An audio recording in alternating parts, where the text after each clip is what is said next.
messieurs, nous sommes dans le grand procès. Donc, le grand procès vous accueille.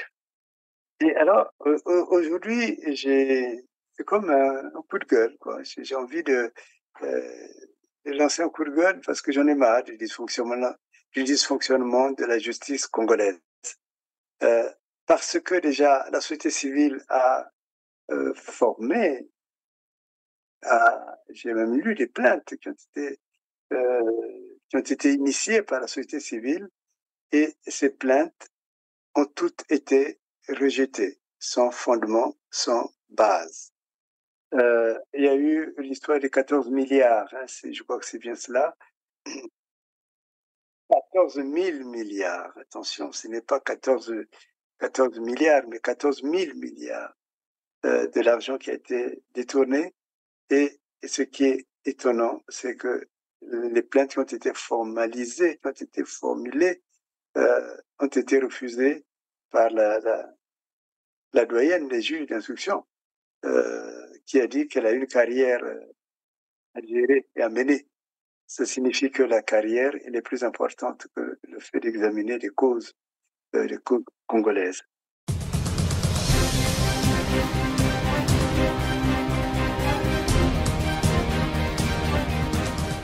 Rebondissement sur l'affaire des 14 000 milliards destinés aux générations futures. L'Observatoire congolais des droits de l'homme et le Mouvement pour la culture citoyenne, sous le label de la Coalition citoyenne contre les crimes économiques et financiers, crient au détournement et au pillage de cette somme enregistrée pendant la période d'embellie financière qu'avait connue le pays. Les organisations de la société civile lancent de ce fait des poursuites judiciaires avec en perspective une plainte contre X pour détournement et pillage présumé au tribunal de grande instance de Brazzaville.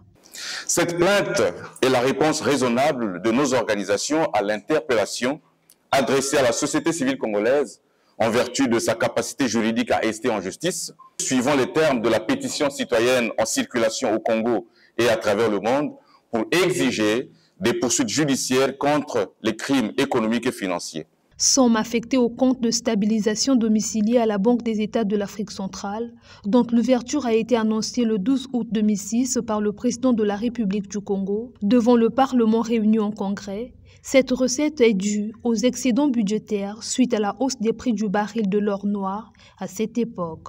Selon les autorités congolaises, une partie de cet argent aurait servi de maintenir les équilibres financiers en phase avec le fonctionnement et les réalisations du gouvernement.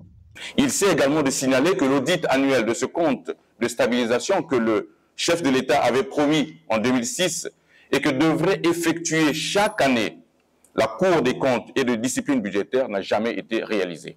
S'il s'avère que ces fonds affectés au compte de stabilisation ont été effectivement détournés ou fait l'objet de pillage, cela léserait manifestement les citoyens que nous sommes et impacterait davantage nos conditions de vie et en particulier celles de nos enfants qui, pour la plupart, étudient dans des conditions inappropriées et celles de nos étudiants qui peinent à recevoir leur bourse depuis plusieurs années ou encore celles de nos concitoyens qui manquent de soins de santé faute de structures d'accueil adéquates. Cette plainte, qui s'inscrit dans le cadre du contrôle citoyen de l'action publique que devrait exercer la société civile, est la toute première d'une série que l'OCDH et le MCC, au nom de la Coalition citoyenne contre les crimes économiques et financiers, déposeront au cours des semaines à venir. Et cela est non seulement blâmable, parce que les magistrats, ces dames doivent comprendre que c'est justement parce qu'elle est bon magistrat qu'elle sera reconnue. Elle sera reconnue non seulement des Congolais, mais également dans leur carrière, dans leur corps. Parce que être magistrat demande beaucoup de courage, Madame Voyenne.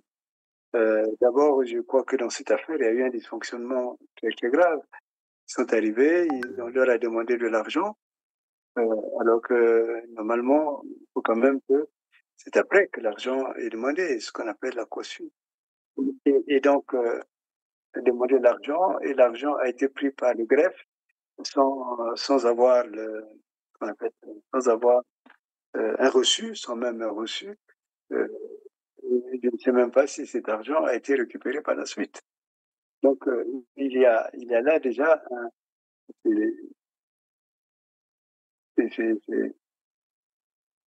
comment je peux appeler cela?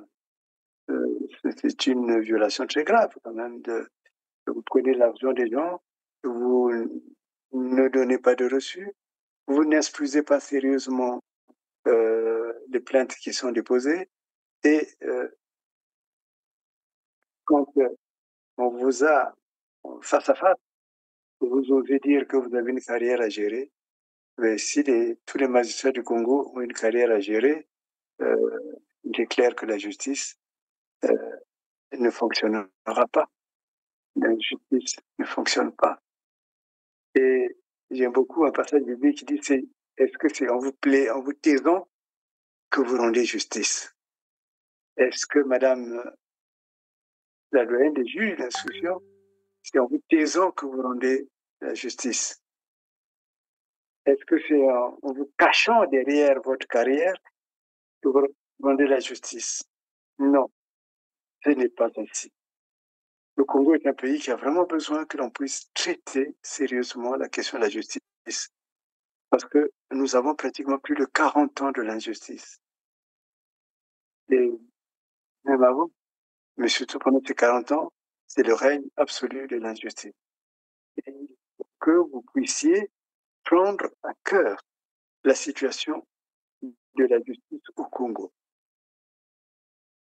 C'est désormais une tradition pour la Cour suprême de faire sa rentrée judiciaire de l'année au cours d'une audience solennelle en présence du président de la République, président du Conseil supérieur de la magistrature. Moment de pédagogie sur la chose judiciaire. En effet, ce vendredi 28 février 2025 au Palais des Congrès, c'était donc la deuxième audience du genre après celle du 15 janvier 2024. Occasion pour la haute juridiction de faire l'état des lieux du système judiciaire congolais, de rappeler aux magistrats des parquets, des cours et tribunaux, ainsi qu'aux avocats de l'ordre national, aux notaires, huissiers, greffiers et officiers de police judiciaire, le rôle qu'est le leur dans un état de droit. En effet, dans sa supplique d'entame d'audience, le premier président de la Cour suprême, Henri Bouka, a donné l'intérêt de cette grand-messe du savoir et du devoir nécessaire à la paix sociale, à la stabilité institutionnelle et à une confiance rassurée aux investisseurs. La présence du président de la République à une audience de rentrée judiciaire est faite exprès pour rappeler aux juges leur devoir, et en particulier celui de faire que par la pertinence et l'adéquation de leurs décisions, la justice soit vecteur de paix, de tranquillité et de sécurité juridique, qu'elle rassure, convainc et protège. Entre plaidoirie et allocution d'ordre doctrinal qui ont marqué cette audience solennelle de rentrée judiciaire, le premier président de la Cour suprême, Henri Bouka, dans son allocution rapport, a fait un certain nombre de déléances afin d'améliorer le système judiciaire congolais. Parmi ces déléances, on peut citer la diligence des procédures, l'accroissement du nombre de salles d'audience au niveau des cours et tribunaux, l'amélioration des lieux d'enfermement des personnes condamnées et l'augmentation du nombre de magistrats. Qu'est-ce que la Cour affiche comme ambition pour cette année 2025? En premier lieu, Excellence, nous parlons devant nos collègues magistrats de toutes les juridictions, nous devons, au plan de la bonne gouvernance judiciaire, juger dans des délais raisonnables, plus raisonnables. Ce pari à relever vaut pour toutes les juridictions, sans exception. C'est une consigne permanente. En deuxième lieu, nous devons maximiser le nombre total des affaires jugées. D'une année à une autre, chaque juridiction, sans exception, doit faire mieux. En troisième lieu, l'instruction et la clôture dans les délais, là aussi raisonnables, des procédures d'instruction ouvertes dans les cabinets d'instruction est le mot d'ordre à faire prévaloir sous la responsabilité directe des chefs de juridiction et de parquet. En effet, en période d'apparition de certaines formes de criminalité, juger promptement est le moyen légal pour les magistrats de participer efficacement à la lutte contre le phénomène. L'arme du juge en cette matière, c'est la dissuasion. Pour le premier président de la Cour suprême, la justice en République du Congo est rendue au nom du peuple. Pour cela, elle doit être dynamique, impartiale et non sélective.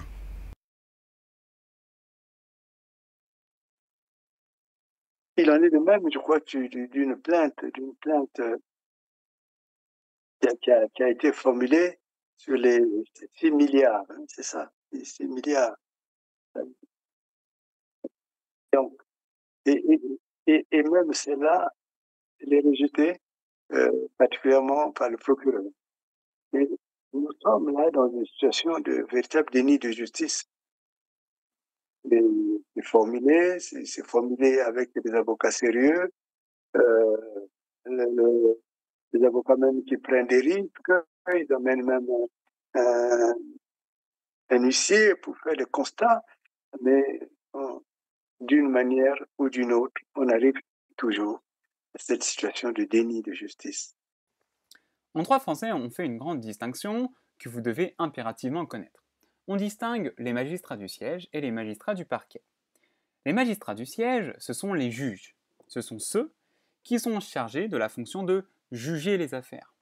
Si vous allez voir un procès au tribunal, généralement, les avocats vont s'adresser à des juges pour défendre leurs clients. Et ce sont les juges qui vont statuer sur l'affaire. Ce sont eux les magistrats du siège.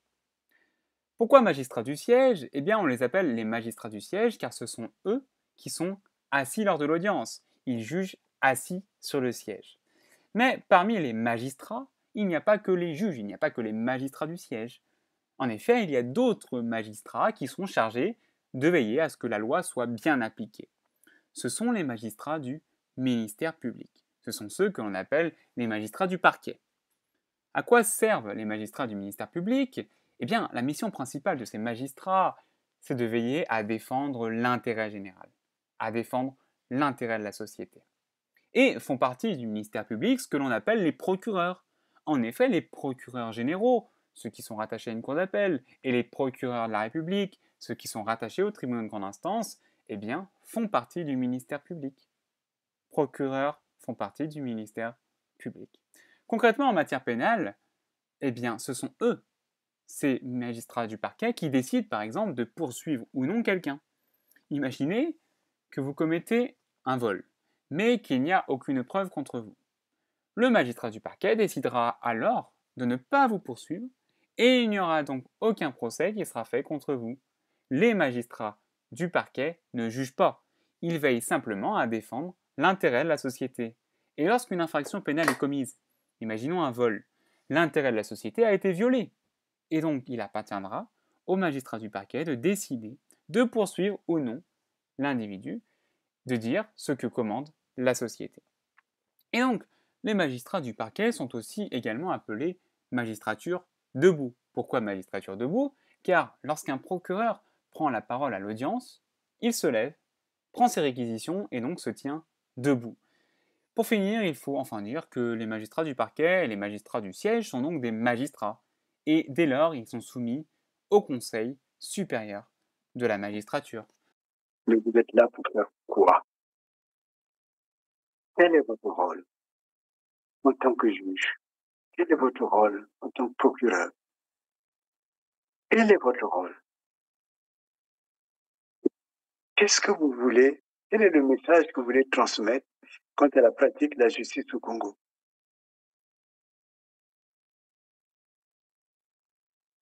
Ayez au moins le courage d'instruire des plaintes.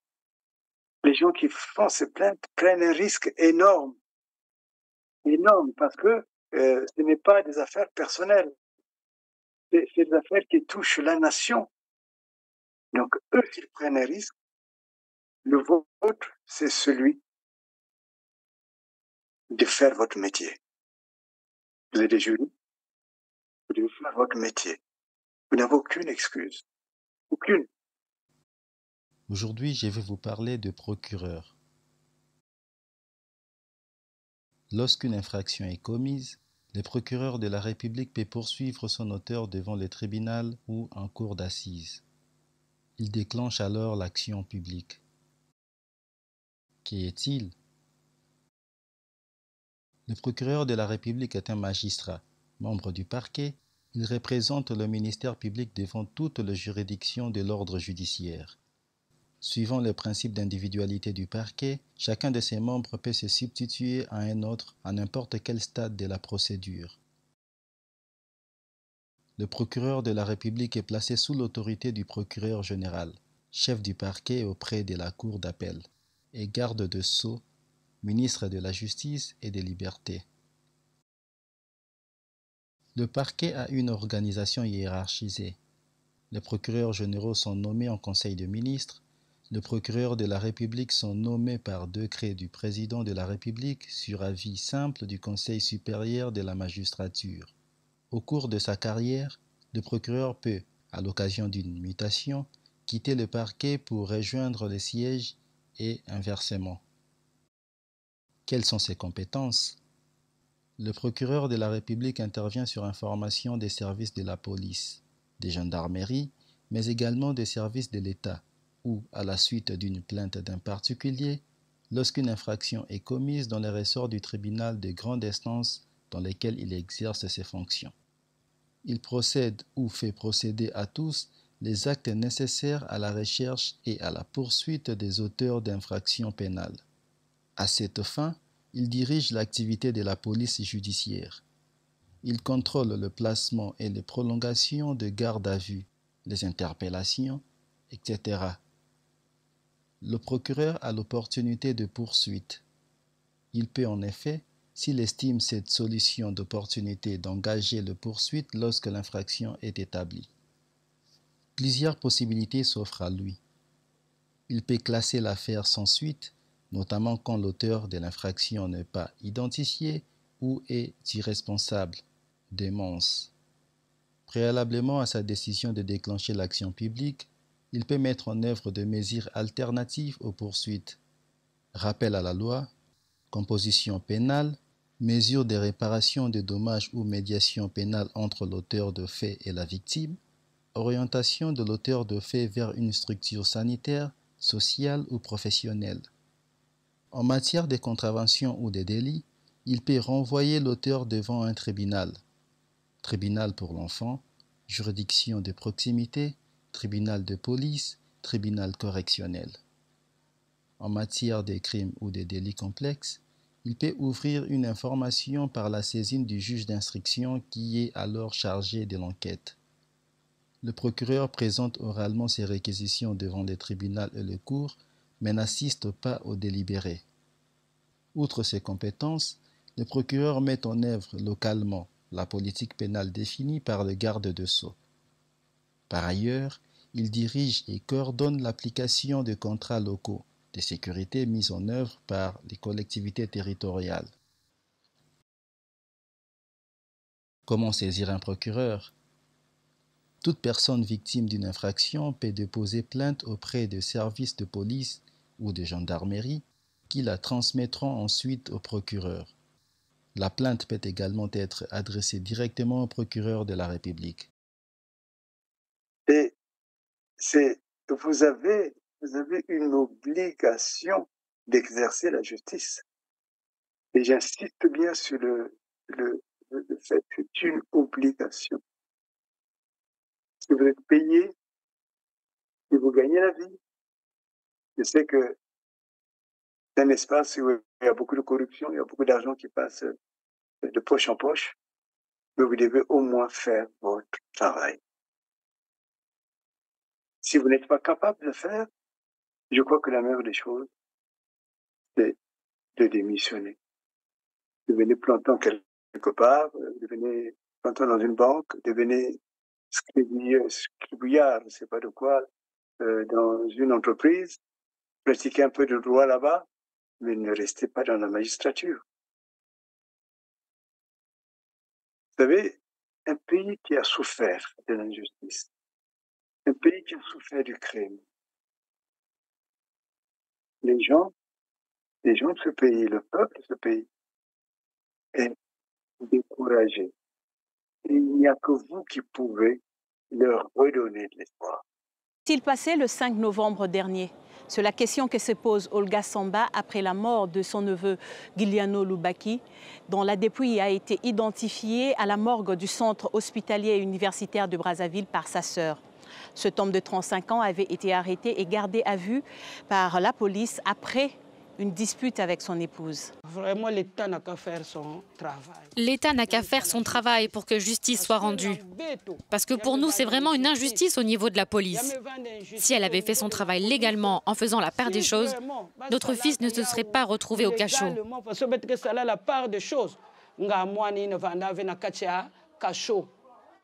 Il n'est pas un malfrat. Au total, 6 personnes sont décédées dans des circonstances troublantes dans les geôles du commandement territorial des forces de police de Brazzaville. Pour le gouvernement de la République qui déplore ces drames, ces décès sont accidentels. Ce drame est aujourd'hui une illustration de l'impératif que les pouvoirs publics ont érigé en priorité. C'est face à l'augmentation de la délinquance, notamment la délinquance juvénile, qui va plus vite que les infrastructures. Nous nous retrouvons devant une surpopulation carcérale au point où des sujets de droit, pourtant déjà placés sous mandat de dépôt, donc qui auraient dû être probablement transférés à la maison d'arrêt, n'ont pas pu l'être, compte tenu de 2 phénomènes, la surpopulation dont nous venons de parler, et puis la Covid. Les organisations de défense des droits humains, de leur côté, sont montées au créneau. Elles évoquent des possibles actes de torture et exigent une enquête indépendante avec notamment des autopsies pour que les causes véritables de ces décès soient connues. Il y a des grands magistrats. Ils ont peut-être payé de leur vie, mais l'histoire ne les oubliera jamais. Il faut arrêter de faire des faux semblants, de faire des faux semblants. En tout cas, surtout pour vous, Madame la doyenne des juges. Je vous mets en garde. Je vous mets en garde parce que vous n'êtes pas une bonne magistrate. Et vous, monsieur le procureur, si vous êtes là pour être la voix de son maître, démissionnez. Démissionnez. Démissionnez parce que vous devenez la honte de la République. Et à côté de cela, il y a aussi un problème.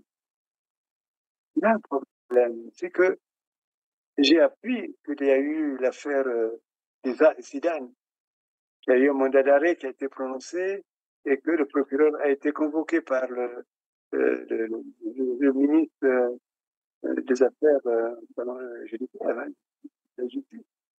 Et ce ministre de la Justice a eu d'abord, selon toute vraisemblance, une sorte d'injonction de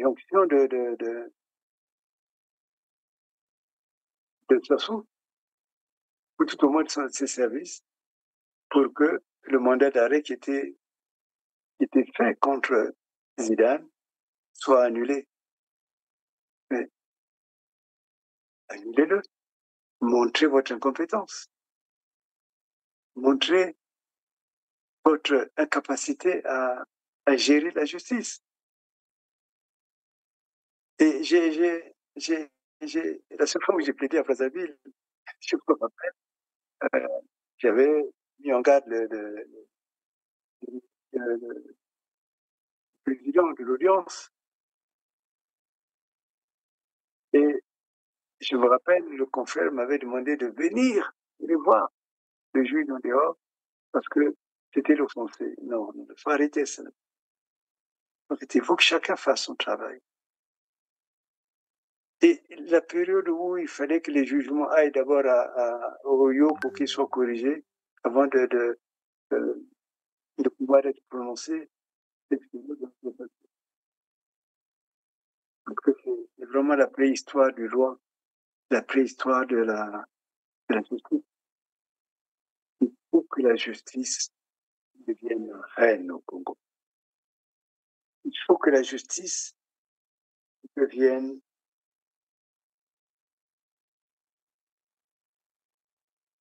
je dirais le rempart de ceux et celles dont les droits sont violés. La chambre criminelle de la Cour d'appel de Brazzaville au Congo a condamné ce vendredi le général à la retraite Jean-Marie Michel Mokoko à 20 ans de prison au terme d'un procès marathon qui s'est ouvert lundi. Selon l'acte d'accusation, le candidat malheureux à la dernière présidentielle est accusé d'atteinte à la sécurité intérieure de l'État, de détention illégale d'armes et munitions de guerre et de troubles à l'ordre public. Le général Mokoko a opté pour la stratégie du silence, ses avocats et lui-même dénonçant, et je cite, un procès politique. Dans une lettre ouverte, rendue publique le 8 mai dernier, il a réitéré sa position de victime d'une dictature qui a entrepris de l'intimider. Il a évoqué son immunité du fait de sa qualité de dignitaire de la République et par conséquent incapable d'être poursuivi par une quelconque juridiction congolaise. Un argument battu en brèche par les avocats de la partie civile qui a finalement été suivi par la chambre criminelle de la Cour d'appel de Brazzaville. Il faut que la justice, dans son fonctionnement réel, devienne vraiment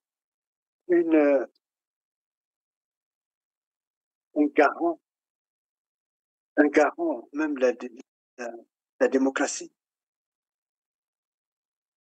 Il faut que toute personne dont les droits sont lésés se sente la liberté de venir et l'assurance aussi d'obtenir un jugement conforme non pas à la conviction des juges, mais à ce que les faits démontrent. Le Congo en a besoin. Et je vous assure que si le Congo gagne par sa justice, il y aura une chose importante. La politique sera obligée de se mettre d'équerre. Donc c'est vraiment fondamental. Fondamental. Et moi, je demande que mes confrères brillants de Brazzaville ne soient pas mis en danger. Je demande que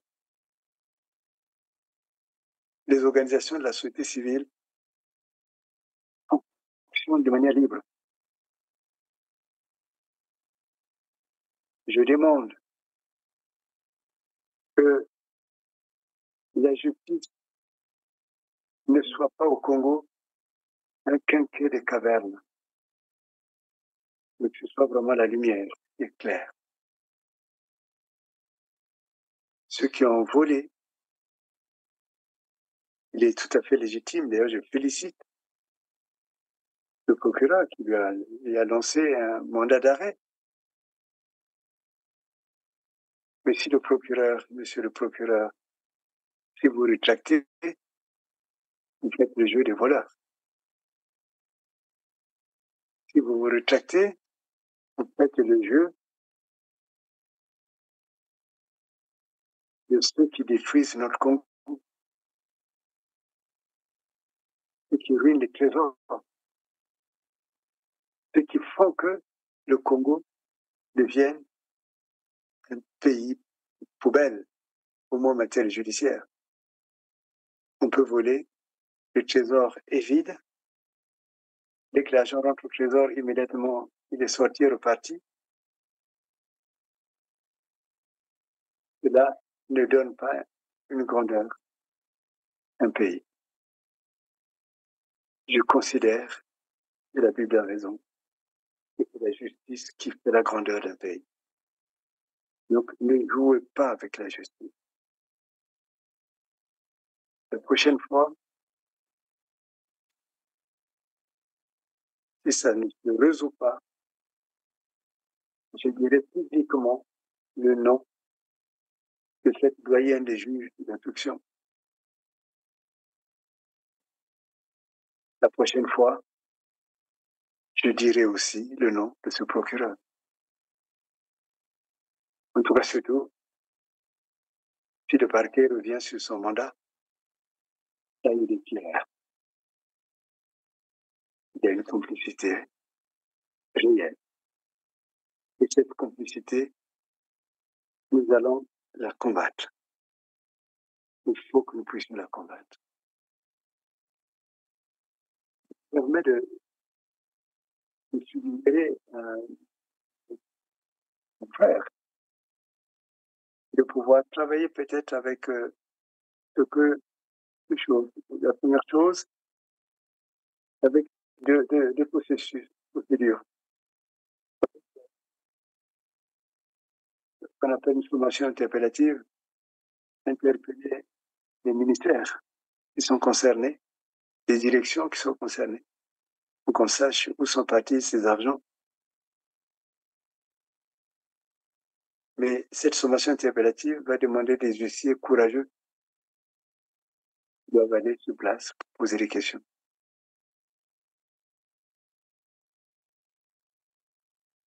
Et la deuxième chose, c'est peut-être faire une inscription de cours des décisions qui sont rendues. Malheureusement, il n'y a pas beaucoup de décisions. Je crois que même quand la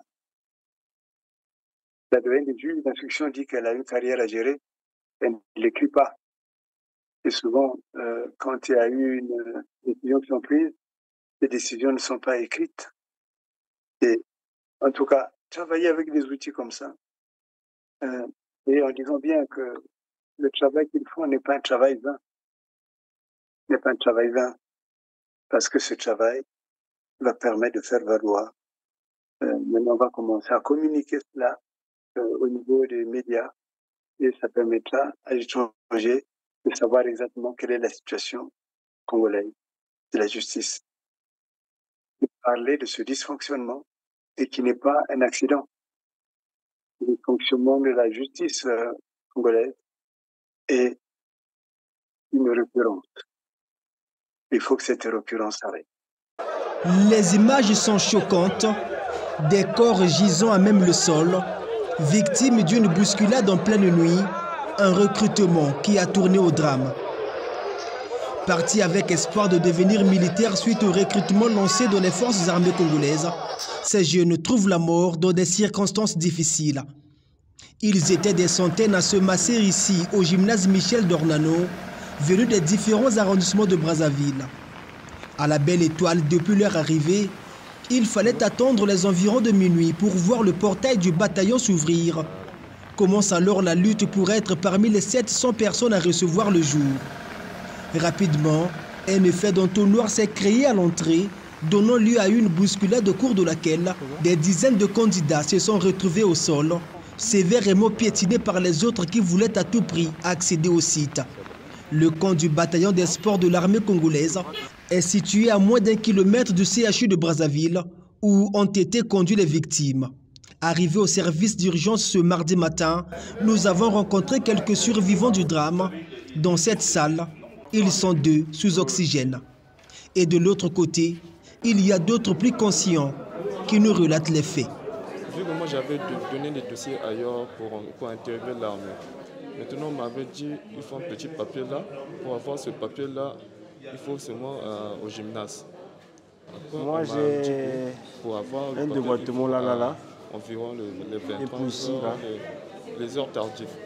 Je vais là à la radio pour qu'on fasse la radio ensuite. Après, on verra la suite s'il faut mettre une plaque. Dès qu'on a ouvert le portail, et non, à part ça, c'est juste les petites plaies. En deuxième position. Les petites plaies, sinon il y avait un rang devant moi. Et sinon, il y a eu des blessés plus graves que moi. Quand ils sont tombés, moi j'étais déséquilibré. Je suis tombé encore sur eux. Et toute la foule qui était derrière moi sont venus tomber sur moi. Et après, je ne sais pas qu'est-ce qui s'est arrivé. Je me retrouvais dans l'ambulance. Entre 1h et minuit. Entre 1h et minuit, quand ils ont ouvert le portail, tout le monde voulait rentrer. Et puis, chose impossible parce qu'il y avait les gens devant le portail de Ornano. Et puis de l'autre côté aussi, il y avait les gens, un monde fou. Moi, j'ai un déboîtement là. Et puis ici, là. je vais là à la radio pour qu'on fasse la radio. Ensuite, on verra la suite s'il faut mettre une plaque. Et puis... Non, à part ça, c'est juste les petites plaies. Hein. Les petites plaies, sinon il n'y a rien. Mais sinon, il y a eu des blessés plus graves que moi. Les témoins évoquent l'usage par des militaires de bombes lacrymogènes pendant que les victimes s'étouffaient. C'était pour nous chasser, pour ne pas faire la pagaille. À l'entrée des urgences, une liste des victimes affiche 84 personnes reçues, dont 72 hommes et 12 femmes. Pour savoir des cas de décès et des survivants au niveau du CHU, nous nous sommes rapprochés du gestionnaire de l'hôpital. De l'information que nous avons, ici au CHU, on a vu arriver des personnes transportées par des pompiers. Sur les 80, nous avons déploré 15 décès. Nous avons constaté les décès ici. Et sur le reste, il y avait 4 personnes dont l'état était un peu plus critique. Mais enfin, ils ont été rapidement pris en charge. Et au moment où je vous parle ce matin, j'ai un nouveau point qui a été fait, leur vie dépend en danger. 15 morts, ce sont ceux qui ont succombé de leurs blessures. Mais le nombre est beaucoup plus important ici, au niveau des pompes funèbres. Au niveau de la morgue municipale de Brazzaville, nous avons reçu 32 cas vérifiés et identifiés par les parents. Et nous sommes là, achevés depuis 2 heures du matin jusqu'à ce matin, en train d'accompagner les parents, compatir avec eux pour identifier nos jeunes frères qui, dans le but d'avoir un emploi, et cette situation est arrivée, dramatique bien sûr, mais il faut l'assumer. C'est arrivé, mais nous avons identifié 32 cas que nous savons, avec les parents, essayer de voir tout. Et voilà, nous avons déposé au niveau de la morgue municipale. De son côté, le gouvernement de la République annonce aussi son chiffre, 37 morts et de nombreux blessés. Une cellule de communication a été mise en place, conformément au communiqué de la primature qui ne porte aucune signature. Seul le cachet et le nom du ministre de la Communication, porte-parole du gouvernement, y figurent. En tout cas, j'espère que nous avons des magistrats qui ont des oreilles et qui savent entendre. Sinon, la prochaine fois, nous allons même diffuser, je crois qu'il faut diffuser ces refus. Même si le pays est tel que même un déni de justice ne peut pas être constaté. Mais vous savez, hein, à force de parler, à force d'en parler, à force d'en informer, y compris la presse internationale, et je sais que ce travail est fait avec beaucoup de minutie par les organismes, nos organes de la société civile. Travail est fait avec au rythme même de leur vie et je souhaite qu'ils puissent continuer de le faire. En tout cas, là où nous on peut faire le relais, on le fera. Et il ne faut pas hésiter à obtenir des témoignages, y compris de celui de l'épicier. Je sais qu'il a peur de partir là-bas. Je connais cela parce que moi j'étais candidat à la présidence au Congo. J'avais envoyé un huissier et c'est Bouka qui s'appelle, je crois, avait carrément cherché ce huissier, menaçant même de le radier si seulement il reprenait le dossier de Dominique Nkunku. Donc, ça ne m'étonne pas, la candidature de Dominique Nkunku. Donc, ça ne m'étonne pas, mais par contre, cela ne doit pas nous décourager. Cela ne doit pas nous décourager. Parce que ce pays, c'est le nôtre. La justice, c'est celle de notre pays. Et c'est celle qui garantit un avenir et une espérance pour le Congo. Si on ne s'en occupe pas, ce n'est pas la justice actuelle qui donnera au Congo de la force et de la puissance. La justice actuelle, c'est le chaos qui va engendrer toujours du chaos.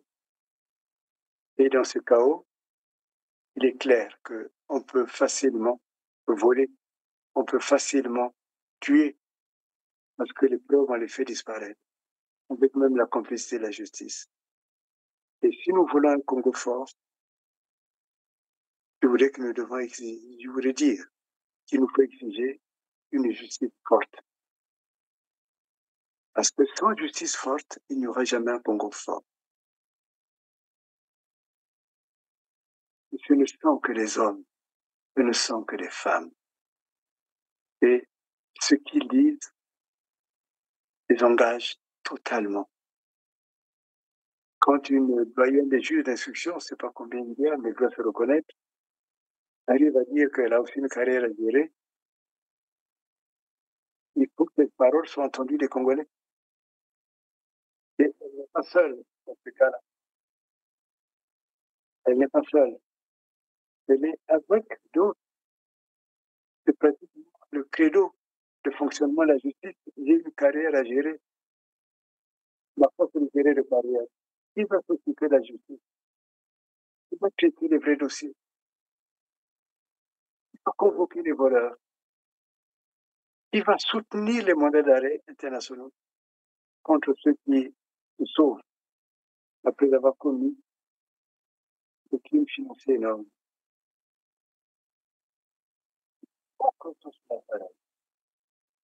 Il faut que cette manière de fonctionner s'arrête. Il faut que la politique de la justice du ventre s'arrête. Il ne faut pas continuer à se sauver, à se casser. Et il faut, au contraire, faire en sorte que la vie vive au Congo. Il faut faire en sorte que la justice devienne importante. Je me rappelle une petite anecdote. J'ai discuté avec un commissaire ici en France. Et il disait, parlait un peu de la peur de la justice, de la peur. Et il avait dit une phrase qui me paraît importante. Il dit non, il faut au contraire donner aux enfants, il faut donner aux enfants la confiance, transmettre la confiance à la police, à la gendarmerie, à la justice. C'est le lieu où ils doivent aller en confiance. Donc, quand je regarde au Congo, les jeunes filles qui sont violées, mais si elles vont dans le commissariat, c'est pour se faire encore violer. Ce n'est pas normal. Il faut vraiment, même écrire le texte, si le coup des lois, la confiance en la justice. Et il n'y a que la pratique de la justice elle-même qui va créer la confiance en la justice. Quand des organisations humanitaires dénoncent des faits, la justice devrait s'en réjouir. Mais à terme, même les organisations humanitaires ne se prendront pas la tête d'aller dénoncer les faits parce que simplement ils savent que ce ne sera jamais. Ça va être classé comme un dossier parmi tant d'autres.